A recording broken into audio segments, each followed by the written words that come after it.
মুখ্যমন্ত্ৰীৰ মহিলা উদ্যমিতা আঁচনি। এই আঁচনিটো হ'ল বেচিকেলি যে আমাৰ সেলফ হেল্প গ্ৰুপত যিসকল মহিলা আছে তেওঁলোকে বেংকৰ পৰা লোন পায় এজ এ গ্ৰুপ হিচাপে, যে 10 গৰাকী মহিলাৰ মাজত তেওঁলোকে লোন পায় আৰু 10 গৰাকীয়ে যদি বেংকৰ লগত এগৰাকীৰো যদি কিবা লেনদেন বেয়া থাকে গোটেই গ্ৰুপটোৱে লোন নাপায়। আৰু লোন পালেও গ্ৰুপটোৰ ভিতৰত লোন পায়, গতিকে মেক্সিমাম সামূহিক কাম কৰিব লাগে, ব্যক্তিগত কাম কৰিব নোৱাৰে। সেইকাৰণে আমি দুটা লক্ষ্য কৰিছিলো যে আত্মসহায়ক গোটৰ আন্দোলনটো অসমত যথেষ্ট পুৰণা, 36 লাখ মহিলা সংগঠিত হ'ল। এতিয়া তেওঁলোকৰ আমি সামূহিক কাম আৰু ব্যক্তিগত প্ৰয়াস আমি দুইটাকে সমান্তৰালভাৱে লৈ যাব খুজিছো। তেওঁলোকৰ এটা চেনেল অপেন হৈ আছে যে বেংকৰ পৰা তেওঁলোকে সামূহিকভাৱে লোন ল'ব পাৰে, কিন্তু কোনোবাই ব্যক্তিগতভাৱেও কিবা কৰিব খোজে। তেওঁলোকৰ কাৰণে আমি এখন আঁচনি নিৰ্মাণ কৰিছিলো, মুখ্যমন্ত্ৰীৰ মহিলা উদ্যমিতা আঁচনি। আৰু মই ক'ব পাৰো সাবজেক্টটো কাৰেকশ্যন এটা লেটাৰ ডেট কোনোবাই যদি মোৰ ভাবিব পাৰে যে মোৰ ক্লেইমটোত ভুল আছে। This is one of the biggest empowerment scheme. মহিলাক এম্পাৱাৰ কৰাৰ এইখনে আটাইতকৈ biggest scheme in our country. ইয়াত কি হ'ব, আমি আত্মসহায়ক গোটৰ মহিলাসকলক গ্ৰুপ বুলি পইচা নিদিওঁ, আমি ইণ্ডিভিজুৱেল দিম। তাৰমানে 10 গৰাকী মেম্বাৰ থাকিলে 10 গৰাকীকে আমি ইণ্ডিভিজুৱেলি প্ৰথমবাৰ আমি 10,000 টকা দিম। 10,000 টকাটোৰ উপযুক্ত ব্যৱহাৰ যেতিয়া তেওঁলোকে কৰিব পাৰে, দ্বিতীয়বাৰ আমি তেওঁলোকক 25,000 টকা দিম। তাৰে 12,500 চৰকাৰে দিব, 12,500 বেংকৰ পৰা আমি লৈ দিয়াৰ ব্যৱস্থা কৰিম, য'ত নেকি ক্ৰেডিট গ্যাৰেণ্টি স্কিম চৰকাৰে কৰিব যাতে বেংকৰো ক্ষতি নহয়। আৰু থাৰ্ড ইয়াৰত আমি তেওঁলোকক 50,000 টকালৈকে লৈ যাব খোজো। 10, 25, 50 টোটেলি 85,000 ৰুপিজলৈকে তেওঁলোকক আমি লৈ যাব পাৰোঁ। এতিয়া কথা হ'ল যে আমাৰ 36 লাখ মেম্বাৰ আছে, আমি 36 লাখকে দিম নেকি? প্ৰথম কথা, ইয়াত আমি এটা নিয়ম কৰিছিলো যে যদি সাধাৰণ মহিলা হয় তেতিয়াহ'লে এই স্কিমটো তাৰ কাৰণেহে মুকলি যাৰ সন্তান 3টাতকৈ বেছি নহয়। যদি ST, SC, মৰাণ, মটক, চাহ বাগিচা হয় আমি 4টালৈও মুকলি কৰি দিছিলো। এই প্ৰক্ৰিয়াটো আমি 3টা লেয়াৰ ভেৰিফিকেশ্যন কৰাৰ পিছত আমি দেখা পালো যে 36 লাখ মহিলাৰ ভিতৰত 26 লাখ মহিলা এনেকুৱা আছে যাৰ সন্তান সঁচাকৈয়ে 3টাতকৈ কম বা 3টা।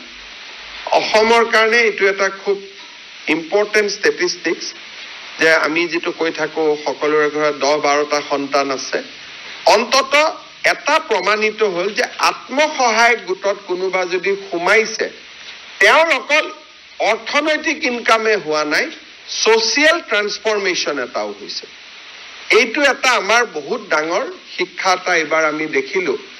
আৰু খুব 3টা লেয়াৰৰ আমি চেক কৰাৰ পিছত 36 লাখৰ ভিতৰত প্ৰায় 29 লাখ মহিলা এনেকুৱা নিৰ্বাচিত হ'ল যাৰ সন্তান 3, ST, SC, মৰাণ, মটক, চাহ বাগিচা হলে 4তকৈ কম আছে।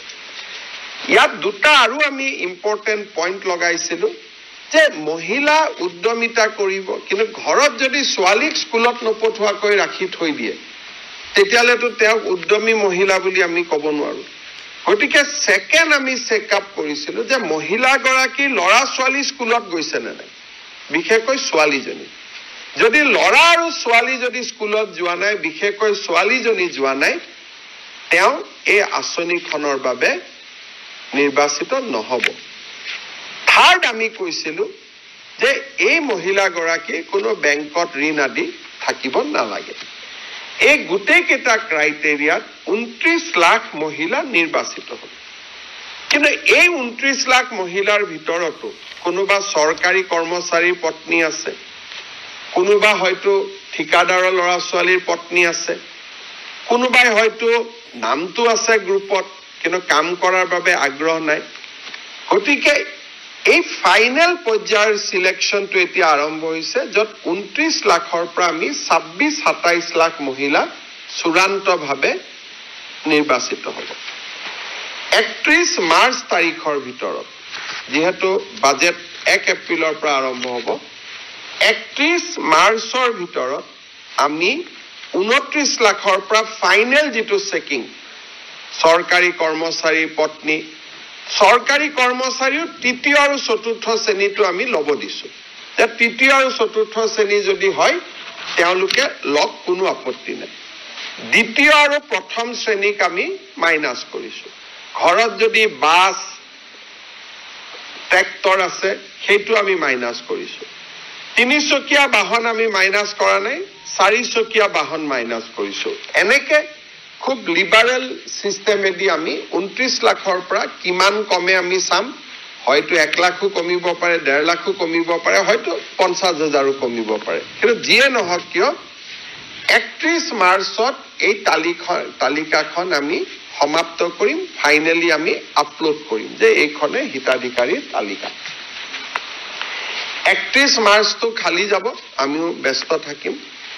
1 এপ্ৰিল তাৰিখৰ পৰা নতুন বাজেট আৰম্ভ হ'ব। 1 এপ্ৰিল তাৰিখে বিহালী বিধানসভা সমষ্টিত আমি প্ৰথম হিতাধিকাৰীসকলক এই আঁচনিৰ প্ৰথম 10,000 টকাৰ কিস্তি প্ৰদান কৰিম। বিহালী সমষ্টিত 23,000 মহিলা এই আঁচনিটোৰ বাবে ইতিমধ্যে নিৰ্বাচিত হৈছে। আৰু এই 23,000 মহিলাক আমি একোখনকৈ চেক দি আমি তেওঁলোকক সিদিনাখনে সভাতে আমি তেওঁলোকক চেক এখন দি দিম।